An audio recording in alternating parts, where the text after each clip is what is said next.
Introducing DFT's Vacuum Breaker, threaded inline check valve, available in 1 inch to 4 inches, outside diameter, 450 to 6,000 pounds per square inch.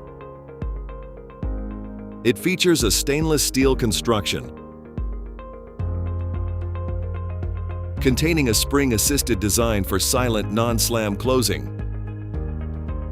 with a precision-lapped disc and seat for tight metal-to-metal shutoff. The vacuum breaker is used for liquid and steam systems, allowing air in to relieve vacuum conditions, breaking siphons, and protecting against collapse of pressure vessels, tanks, and rolls. It's ready to install with a threaded end, protecting against vessel collapse and condensate backup while breaking siphons to prevent pipe collapse, with full versatility in any orientation. Visit us online at dft-valves.com to view our complete selection of check valves.